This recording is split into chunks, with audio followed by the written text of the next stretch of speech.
There's pneumonia and enlarged kidneys. He told me basically this is a matter of life and death. And when he was 2 years old, yes, at some point I told my Mom, I just can't do it anymore, that's it. My husband left and I just gave up. My name is Natalia Alkicheva. I am 42 years old. This is my son. Andrey Turkin, he is 18 years old. He has been diagnosed with cerebral palsy, hyperkinetic form, classic tetraparesis, and multiple other disorders. This happened as a result of a birth injury. Well, he was my first child. The pregnancy went absolutely normally. It was easy. I was practically flying, you could say, and all my tests were good.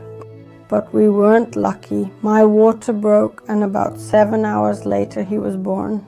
So it was a difficult labor and there were serious consequences. He suffered hypoxia during birth, a lack of oxygen, and brain cells died. And they didn't tell me anything right away. He seemed to cry though.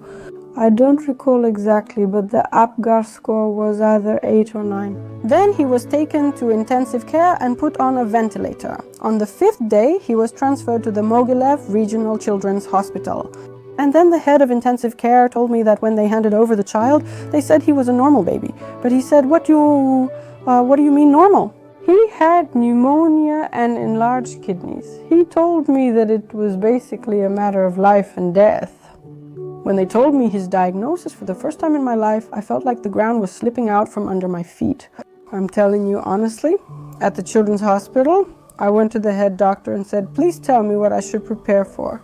And she said, well, we have a doctor we know who has a child like that.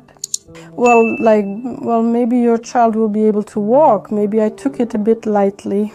Well, I thought if it's his fate to walk, he will. I'm doing all I can. But in the end, he never sat up, never crawled, and of course, never walked. We were driving back from there, and the funniest thing is that I was calm, even comforting my husband, who, a year after our child was born, we celebrated his first birthday with guests in April, and by May he was gone. Because, well, he just didn't want any difficulties. Andreyusha was sleeping literally 3 hours a night, and it was so exhausting. Before the baby was born, my husband and I lived in a rented apartment, and I had to juggle rehabilitation in Mogilev, studying in Gomel, and living in Bobruisk. And that's why we decided to move in with my mom, along with my husband and the baby, so my whole family was helping me. Here, it's 100% full care, changing diapers, feeding through a tube, and giving medicine on schedule. Of course, it's not easy work. And when he was 2 years old, at some point I told my mom, Mom, I just can't do this anymore, that's it. My husband left and I lost all hope. You know, I really wanted support from my husband so that somehow we could go through this together. I think it's easier to get through hard times. So it turns out you have to think about the child, and well, I wanted, though maybe I shouldn't have, some help and understanding. I was never ashamed of my child. You know, many parents either feel embarrassed or close themselves off in their unhappiness. I just accepted him, that's all. Once my friend and I were out for a walk, I ran into a store and she stood next to Andreyusha with the stroller. And she was so shocked. She said, but listen, people walk by and stare like they're at the zoo. And I said, okay, I don't even pay attention. I just walk calmly, that's all. I don't notice any bad attitude. I know other moms discuss it, especially if their child has preserved intelligence and wants to play, but the other moms often pull their kids away as if it's contagious. I think it would be better to explain to healthy children that yes, there are special kids, but they are just the way they are. It's a matter of chance. It doesn't mean that the mothers drank heavily or anything like that. For example, I don't drink or smoke. Due to a complicated childbirth, a child like this was born, so no one should judge. I had to quit my job and take care of Andreyusha because I just didn't really have the strength for anything else. Well, of course, here, you know, I had him when I was 25. Basically, that's an age when you still want to meet up with friends. Thanks to my mom, I was able to go to the sea and relax a few times because, you understand, taking care of a seriously ill child means no days off. On one hand, I had less contact with my friends because I just didn't have time to sit on the phone. And as for visiting friends, that's even more out of the question. When I met my second husband, I told him right away that yes, I have a child with a disability, he's in a serious condition, and I'm not going to put him in a boarding school. Well, that didn't scare him. We talked. He would come visit me, look at my child. He even held him in his arms. So he took it all pretty well. I went to the sea with a friend who also has a sick child and was struggling. While relaxing, it suddenly hit me. And I really wanted a baby. So when I got back, I told him directly that I wanted a child, and everything worked out. But I did have to take medication, and I specifically went to the women's clinic and told them, please monitor me, because my first experience was unsuccessful. You know, I was worried, what if it's genetics? But everything turned out fine. Compared to having a sick child, a special needs child, having a healthy child is so much easier. Enduring sleepless nights. So, you know, I actually welcomed it with joy. And the younger child wasn't really planned, but I thought, why not? How could I refuse such a gift from fate? There were no doubts anymore. I was sure. Alinka treats him just like a little sister would, so gently, affectionately. She loves to stroke him, to kiss him.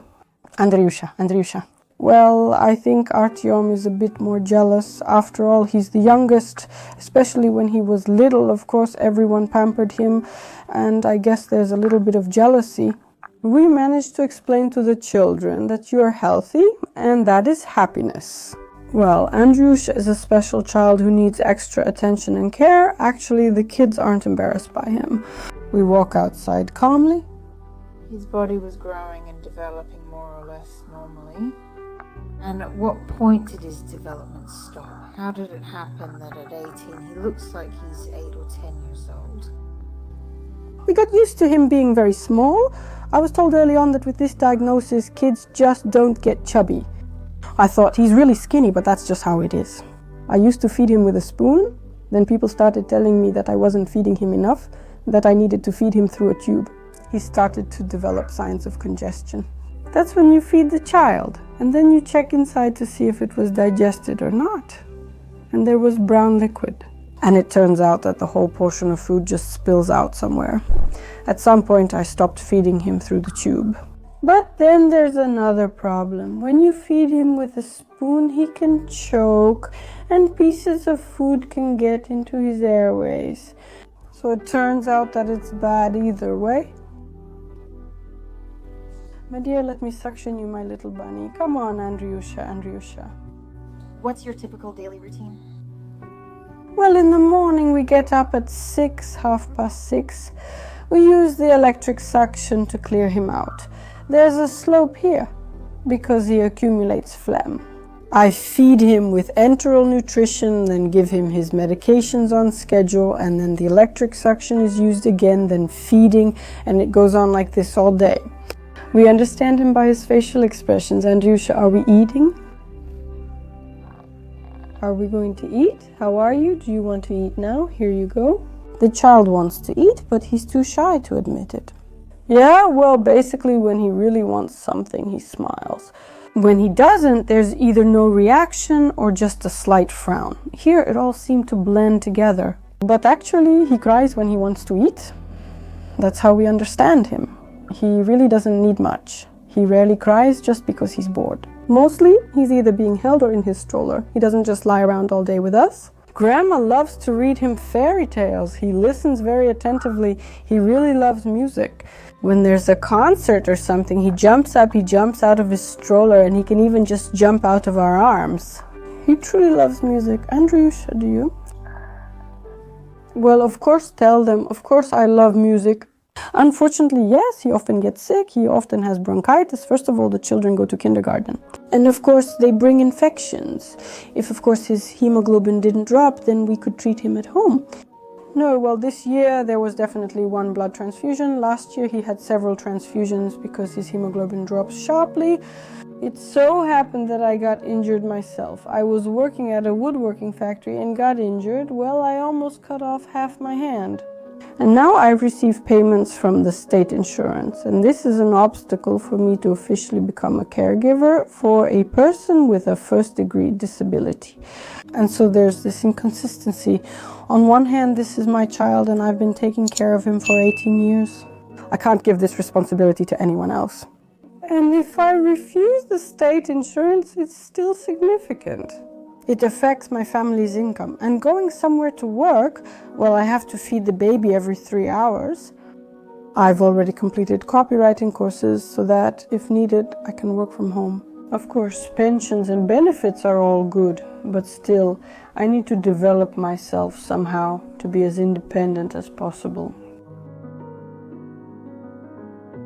For example, I don't regret that I left Andrusha at home. I had enough health, strength and courage to continue living. Life goes on. In my case, I tried and tried and tried. Unfortunately, I see that there is no result. And I just accepted everything as it is, and I tried to take care of my child, considering his needs at this point in life. Am I worried about his future? I understand that unfortunately he doesn't have a future. That's exactly how I see it. It's just our reality and we live with it. I don't think about his future. I live in his present. I hope I'll have enough health to be with him until the end.